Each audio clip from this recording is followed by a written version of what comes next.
podcast. I'm your host, David. And I'm your co-host, also David, David's dad. All right. Welcome, everybody, to another episode of The Bull and the Cub as we continue season 4 with our special guests. And so far, we've been talking a lot about this season about investing in the stock market and S&P 500 and venture capitalism. But we covered all financial, topics on The Bull and the Cub, including general money management, what to do with your money every month and how to manage your money every month and your budget. And so we've got a wonderful guest today to talk about not just investing, but overall management of your money. Al Zdenek is a wealth management expert, also creator of the Cake Club money management app that we'll get into in a little bit. But thank you so much, Al, for joining us today. We appreciate it. Pleasure being here, David and David. So, David, why don't you start us off and give Al some questions? Let's talk about your business, the Cake Club app. How does it work? Okay. Well, K Club app, if you look at my background, I've written some books, about 400 articles over the years. Written some books. I'm coming out with a new one also in July. And what it is that I was approached by a young man about 2 years ago. I had a wealth management company one time. I had it for many years. I sold it. I was looking for something to do. This guy approached me and he said, I read your books and they really changed my life. I want to do an app and help a lot of other people. So what we did is that we talked about it. We got together. And what it is a personal finance app. Unlike anything else out there, it's based on my approach, my philosophy approach and methodology to personal finance, investment over the last 40 years. And what it does, it helps people make the best financial decision consistently. You make the best financial decision consistently, you don't get yourself into trouble. And you slowly do well, but you have to learn some basic finance on it. So my books have basic finance on it, and the app helps you to make those best financial decisions and have spending plans. Very cool. That's neat. Yeah. It's funny. It reminds me of, how old school I am where, early on I would just, make a list. These are my monthly expenses and this is the monthly income. And gosh, you hope the monthly income exceeds the monthly expenses. Otherwise you got to make some adjustments. And so now we're in this world where there's apps that can assist you with this, which is fascinating. Go ahead, David. I know you got some follow-up questions. Yeah. How is Oh, yeah, I think you already answered this, but how is the Cake Club different from traditional budgeting apps? Okay, good. And you said the key word, budgeting, right? Who likes a budget? Raise their hand. And you hear a budget, you think, oh my God, I have to, report to something. It's time consuming. It's guilt. So what we do is we say you make up a spending plan. Have your own spending plan. And we give 3 choices, a quick and dirty, like what comes in, what goes out. We have another one called the bucket list, which is only about 4 or 5, categories. And then we have the full-blown budget if you want to. But in my 40 years of doing this, only 1 person, 2 person people I've ever wanted to do a full-blown 40-line budget, right? So most people do the bucket. But what it is, it's helping you to you choose your spending. You're going to determine it rather than have a budget to speak to you. So that to me is one of the biggest things. We have by the way, another thing we have in our app is that we help you to have a spending plan, but we also help you find money. Like we have a part of it. If you tell us your credit cards, we'll tell you as you walk into a store what card to use to get the maximum cash back, airline miles, whatever. It's our way of not only telling you but giving you guidance on what you might want to do, but also helping you find some money. Yeah, that's really neat because I that's what it looked like, as I was going through and playing with the app. There's this wonderful integration feature where you can integrate to the extent you want your bank account, your credit cards. And so instead of it just being like a notes, a lot of apps are kind of like you input, it only has the data you input, right? Manually input, you're inputting manual data. Well, no, but the thing is, that's one thing, David, also. If you, like in modern technology, if you put in your accounts with us, like you put in the accounts that we have high security, it'll record all of your transactions in real time. So you don't have to manually put in anything if you don't want to, and it'll categorize it for you automatically. So we remove that time constraint. That's perfect. What types of users would you think benefit most from the Cake Club app? Well, this is aimed mainly at Gen Z. You're a little younger, and I guess you would alpha, whatever they're calling that today. But quite frankly, it's for anyone, but more towards Gen Z because in our CEO, who's helped co-found the company, he's a behavioral scientist, and we do a lot of research. And we think that Gen Z is the most challenged of the generations today. They're not getting good education. They tend to be good savers. They want to learn, but there's nothing out there for them. So basically, we're aiming toward them. And by the way, whether it's my books or whatever, they're all in plain language. We're not going to get in legalese, or it's all plain language to take you through this so that you understand. Yeah. Well, that's what attracted us too initially. Like, I mean, so the mantra from the Cake Club app was as simple as a piece of cake or easy as a piece of cake, right? And so Oh, yeah. that's the goal is to try to simplify some of these complex, financial, whether it's from investing, money management, is to try to simplify this for everybody. And the books do that as well. Go ahead, Dave. Yeah. Um, do you think someone can build wealth without earning a huge salary? Yes. I don't know what a huge salary is to you, but I think that if you have enough money to at least cover your expenses and you have a little left over, yes, I think you can. There's an article I wrote, Warren Buffett's $300,000 haircut. Warren Buffett shows how choosing how to have a haircut, whether you have a 25 cut or 50 over a period of 30, 40 years, that's a $300,000 and could be $1 million decision. So yeah, you can do that by learning compounding, by understanding small things make a big difference. So I'm definitely on board for that. If someone was new to investing and had $10,000 to invest, how would you recommend they start? Well, I would say that it all depends on what they want to do. Now, if they just want to get experience in the market, I would probably steer them toward a fund, like a market fund, an S&P, an all market fund. If they really want to learn some of the mechanics, like I did when I was in my teens, late teens, I remember one time I had $500. I wanted to do a stockbroker. He was really neat. He was patient with me, and I bought like 20 shares of PSE&G. And I think that if you want to get into some trade of stock, open up a small account, but don't put all your money in one stock. And how can I say try other things? Try like some mutual funds and ETF if you're trying to learn. Okay. And then if you're going to get more advanced in that, well, that's another question. But I will tell you, I think if you're going to get more advanced in finance, in your stock picking, you should always look at what is your long-term investment return objective. What percent of return are you trying to earn over the long term to minimize risk and also maximize your investment? Yeah. That's good Um, advice. We get a lot of people. It's like, I'm trying to do better than what is terrible, which is just what I'm getting in the bank. So that's, Yeah, that's true.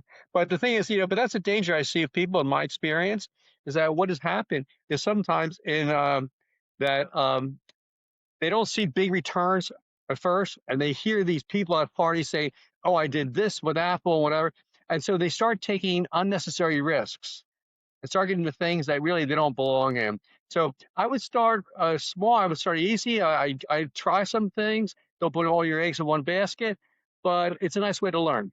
yeah. Yeah, we've got we've got a lot of time here. I want to get a little bit into your background because it's fascinating to me. I know you got a CPA background and author of financial advisor who's written multiple books. But can you talk to us about your background, how you got to the because that's part of what we're doing here is helping people understand who want to get into the financial Sure. industry. What was your path to get to where you're at today? Well, I think I'm a poster child for uh, achieving the American dream, one, but I'm also a poster child for making mistakes. So I started off, I come from a poor background. And all I knew when I was a kid is I just wanted to be rich. People had other things I wanted. So I went to college. I was the first one in my family to go to college. I became a CPA. Um, and then I eventually worked for a large accounting firm in New York, Arthur Young, and then Merck& Company. So I've had some big tax experience. So but I started my own tax firm when I was in my 20s. I dealt with high income individuals tax planning, but also I was a very ambitious and high energy person. there was 15 minutes in a day I was into something. So I started investing in real estate, started some other companies. And this is where I first made my first mistake. I didn't watch cash flow. Cash, cash flow to me was as long as I could cover things with a checking account, I was fine. But I made mistakes. The economy turned. I was had my head handed to me. I lost literally tens of millions of dollars of real estate value, and I went down. I crashed. I lost everything. Was about in my early 30s. Was very fortunate. While back up, I was also raised to you don't ask people for help. Right. Asking for help is a weakness. You suck it up and do it yourself. And I learned that I started asking people for help, and they came out of the woodwork. People who had the same issues I did in their life started helping me. And so I was able to, with that, to find this other person, the CPA in Dallas, who started a financial planning company, which was very new in the 80s. So, but it enthralled me because he showed me. See, I thought I was a hush shot at tax. He showed me that you can prospectively look in the future and plan. Like if you want wealth at this point, you would start doing it and start aiming for it now. And so I dealt with him, and he showed me that I was in bad shape, but he showed me how to get out of it. And I thought to myself, I came back to my firm and I said, guys, we've never been able to change a person's life with a tax return, but we can change a person's life by making them have better financial decisions and achieving what they want. So he showed me that. See, I was in such bad shape, I thought I was going to work forever. He showed me that I aimed for being financially independent by 50. I got there by 48. And so I changed my whole firm and made it a wealth management company, but with a different approach, cash flow oriented, but also making the best financial decision all the time. And so I'm very proud that I've been able to help, I hope, hundreds, if not thousands of people achieve that. And so you understand one thing, how I learned. I learned that high energy, whatever is good, surround yourself with people that'll help you or will give you knowledge. You make a mistake, I'll have people help you along the way, recover from it, and make sure that you're planning the future for what you want and get out and achieve it. I Very love that. cool. Yeah.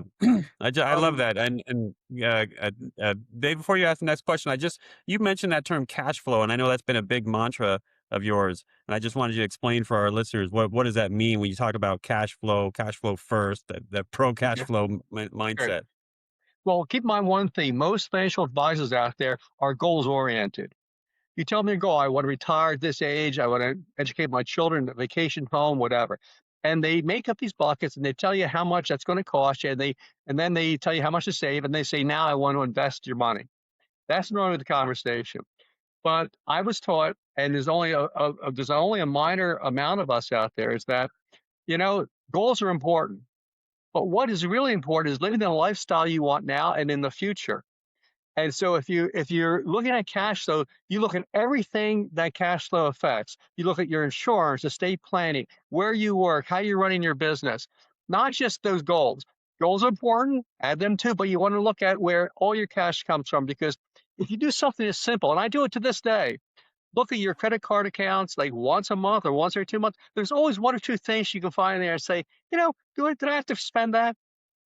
So cash flow is everything. And so again, going back to Warren Buffett, compounding, small things make a big difference. You'd be surprised when you start looking at how cash flows into your life and how you make decisions from it and how you have an attitude toward it, how it changes. If I can add one more thing, keep in mind, people think this way: cash flow comes in, taxes take something out, my expenses take something out, and then hopefully I have something to save. Right. That's not how well-run corporations work. Well-run corporations work on, this is what we need to earn as a profit. Or we pay our taxes, we pay our operating expenses, but they're always looking at how much the bottom line is first. That's what I think people should be looking at. How much do I need to save? And if you're sure, maybe sure at first, but eventually know what you need so you can get there. So that's being a cash-oriented planner. Love um, that. Go ahead, Dave. I don't have any more questions before the rapid fire round, so let me know if you have any more before we start into the rapid No, I fire. think, yeah, after rapid fire, I may get another one, but I think it is time for rapid fire. I just love that mindset for folks that you treat your household like a corporation, think like that, and that's a really good mindset. But I love the rapid fire, Dave. Let's go. Um, what is, in your opinion, the biggest myth about money? biggest myth about money that that it's hard to either get, manage, or make decisions over. It's a lot easier than most people think. One word for the market right now. So I say it again. One word for the market right now. I think the market. I'm a big fan of where the market is. A big fan of America.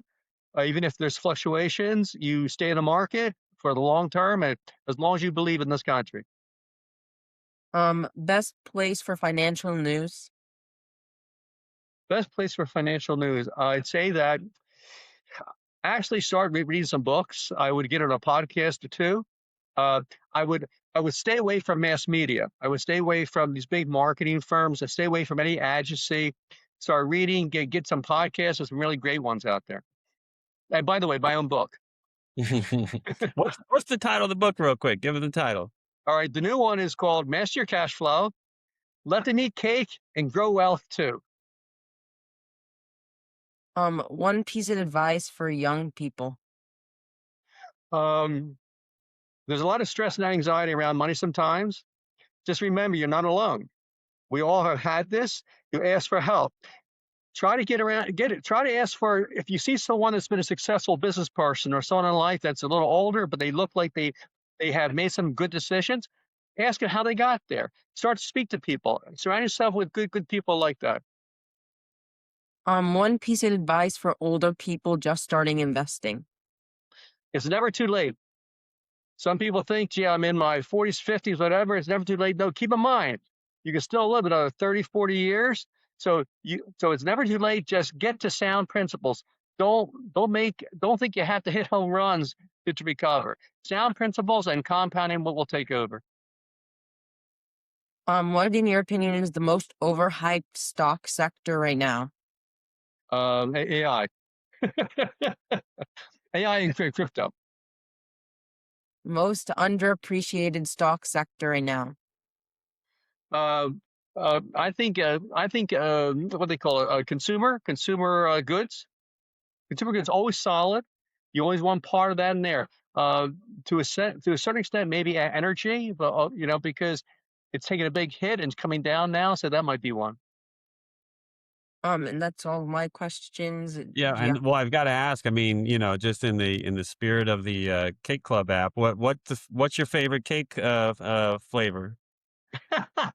Well, I have to tell you, one of the reasons we had a cake club is because my father's a baker, and I worked in a bakery for 13 summers. So I'm about to have a birthday, and I'm for the first time I'm making my own birthday cake, the golden Windsor pound cake with buttercream icing, which I will decorate. How's that? That is Thank- fantastic. It's fascinating to me. I think when you mentioned that last part, when we talk about people's journeys to where they're at, it's so interesting to me that how much the beginning portion of people's lives, family businesses, and or personal jobs that they had impact where they get. You may become ultimately a financial wealth manager, author, app owner, and do all these amazing things. But some of those core principles you learn when you first start working, and doing blue collar type jobs, that really sets the stage for your financial success, which is I impressive. agree totally. I agree totally. Um, uh, Very neat. Well, this was wonderful. This was the perfect time length and perfect person to have on to talk about money management. I love the theme about cash flow and changing the mindset that people are thinking, because I think you're right. Too often people think about, oh gosh, I hope I have a few bucks left at the end of the month, and changing the way people think to be cash flow mindset. Cash flow first is a wonderful way to think. So thank you so much for sharing your journey, your insight, Davey. Any other questions for Al? Um, I don't have any more questions. Okay, But can Al, I you just, got some? Yeah. if you want to find out more information about the book, it's going to be on the Amazon site in about 4 weeks, end of July. And please go to kclubapp.com. You'll find out more about that. We're actually relaunching another version of it in about 15 days using AI, a lot of AI, to where eventually you can ask me questions, and we have a co-pilot where you're getting answers from my books and from how I would answer. Oh, that's wonderful, and we'll put that information in the links in the both podcast and YouTube version. So, thanks so Good. much for sharing your insight for us. We can't wait to read the book, get everybody playing more on the app and the new version with AI. Appreciate your time. Thank you very much. Thank you.